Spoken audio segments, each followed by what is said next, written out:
Parents అందరూ మార్క్సే చూస్తారు sir. ఒకసారి పీటీఎంలో ఒక పేరెంట్ వస్తూనే మా బాబుకి తక్కువ మార్క్స్ వచ్చాయని ఏడుస్తూ వచ్చేసింది. అయితే మేమేం చేస్తామంటే మార్క్స్ చూడం, మేము పిల్లల్లో స్కిల్స్ చూస్తాం. ఏ స్కిల్ ఏ స్టూడెంట్లో ఉందనేది చూస్తాం. బాబుకి స్కిల్ ఉంది, దేనిలో ఉంది? ఆ ఆటల్లో ఉంది. వద్దు మేడం, మా బాబుకి ఆటలే వద్దు, మా బాబుకి మార్క్సే కావాలి, మా బాబు పేరు కూడా నోటీస్ బోర్డులో ఫస్ట్ ర్యాంక్లో ఉండాలి అని చెప్పారు. సరేమా, మేము సంజాయిస్తామని చెప్పి పంపించినాం. అయితే బాబుకి చెప్పినా నేను, బాగా ఆడు, ఇప్పుడు ఏదైతే మమ్మీ ఏడుస్తా వచ్చిందో నెక్స్ట్ టైం వెళ్ళేటప్పుడు గర్వంగా వెళ్ళాలని చెప్పిన. ఇప్పుడు ఆ బాబు మేము సంజాయించిన తర్వాత ఖోఖోలో స్టేట్లో 3rd ర్యాంక్లో ఉన్నాడు.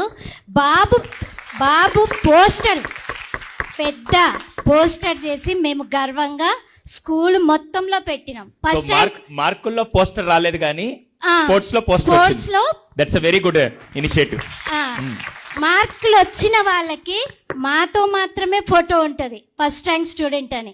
కానీ స్కిల్స్లో ఫస్ట్ వచ్చిన వాళ్ళకి స్కూల్ మొత్తం సంబంధించిన పోస్టర్లో విత్ ప్రిన్సిపాల్ సార్ విత్ స్టాఫ్తో సహా పోస్టర్ వచ్చింది.